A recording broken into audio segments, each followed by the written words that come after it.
Today, back with us, kelompok 5 di mata kuliah metodologi penelitian. Sebelum kita masuk ke tanya jawab dan lain-lain, sebelum itu kita mau perkenalkan diri dulu. Saya Rahmafi Hairunisa sebagai host. Saya Pino Sonbai. Saya Nanda Bulu. Saya Ayu Untari. Dan saya Jennifer Baja. Baik, hari ini kita tuh bakal bincang-bincang soal apa sih yang dimaksud dengan basic study skill. Tapi sebelum itu, topik yang akan kita bahas itu mengenai pencegahan dan konflik dari basic study skill di Universitas Nusa Cendana. Terlebih spesifik itu di program studi Ilmu Administrasi Negara Fakultas Fisip. Oke. Nah, baik, sebelum kita masuk ke pembahasan lebih dalam tentang basic study skill, perlu diketahui kalau basic study skill itu merupakan program pembelajaran sendiri dari pihak universitas supaya mahasiswa yang baru masuk itu punya pembelajaran lebih efektif ya. Terlebih kita bisa mengenal satu sama lain dan juga bisa know each other. I think so.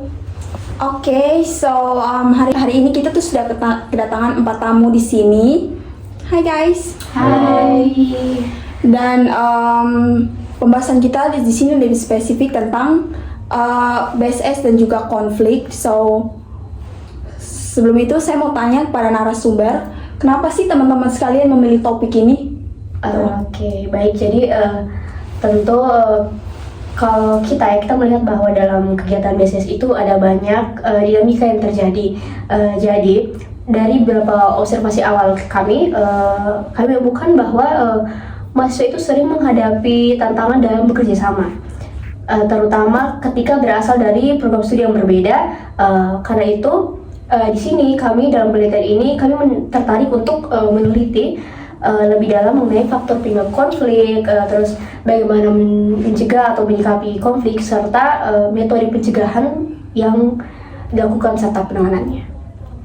Jadi ini tuh menarik banget ya pembahasan teman-teman sekalian. So apa sih yang pendekatan apa sih yang teman-teman sekalian gunakan dalam penelitian ini gitu?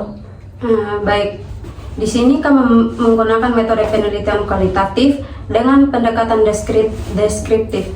Teknik pengumpulan data yang kami gunakan adalah wawancara mendalam dengan berbagai informan seperti peserta BSS, panitia BSS, dan fasilitator.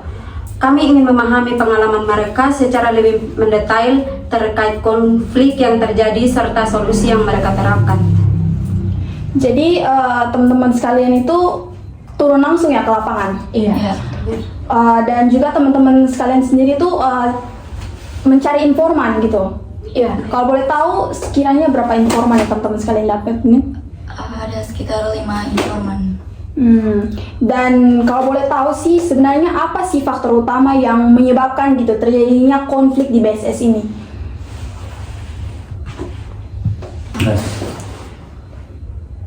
Baik, dari hasil analisis kami, ada beberapa faktor utama yang menyebabkan konflik, yaitu pertama, perbedaan latar belakang akademik.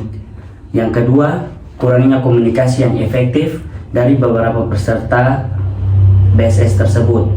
Ya, dan yang terakhir, adanya ekspektasi yang tidak sejalan antara peserta-peserta BSS tersebut.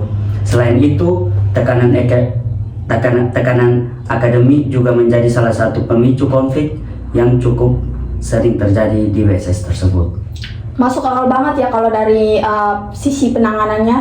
Terus dari teman-teman sendiri, faktor utama apa gitu yang paling efektif untuk penanganan dari konflik ini menurut teman-teman sekalian? Kami menemukan bahwa mediasi oleh panitia dan fasilitator sangat berperan dalam menyelesaikan konflik. Selain itu, adanya sesi refleksi atau diskusi terbuka setelah kegiatan juga membantu mahasiswa untuk lebih memahami perspektif satu sama lain.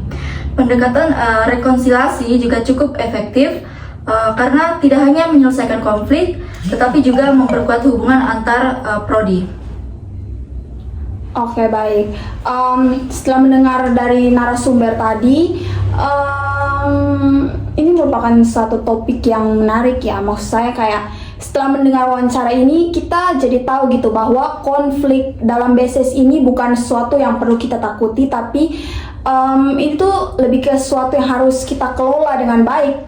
Dan juga kalau dijalani lebih dalam ini memberikan banyak hal yang positif sejujurnya. Tapi mungkin ini harus didukung dengan pendekatan lebih dalam dulu terhadap mahasiswa dan lain-lain seperti itu.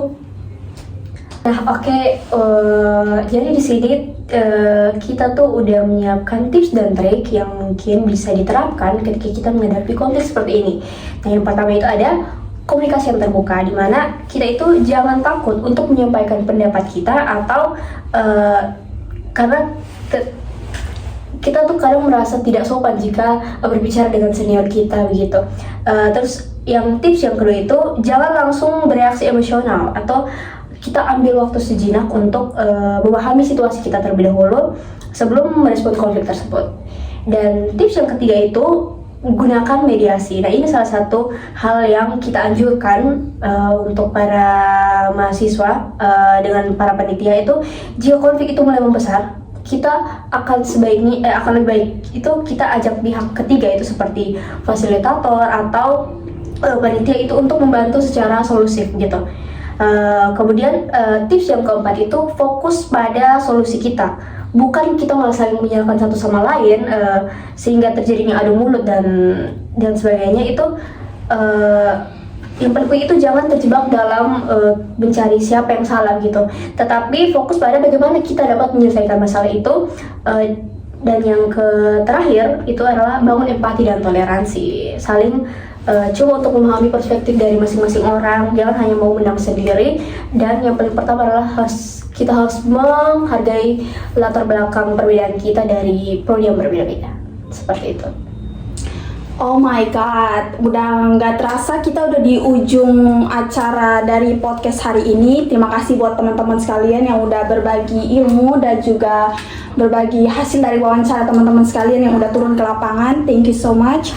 Dan juga buat teman-teman sekalian yang menonton ini, mungkin kalian mau menjalani BSS dan lain-lain, jangan pernah takut. Karena kenapa? Konflik itu juga tuh terjadi karena dinamika yang terjadi. So teman-teman sekalian, terima kasih untuk semua narasumber hari ini, teman Vino, Nanda, Ayu dan juga Mima. Terima kasih sudah jadi narasumber di podcast hari ini ya. Dan wow, bye. Semoga bermanfaat.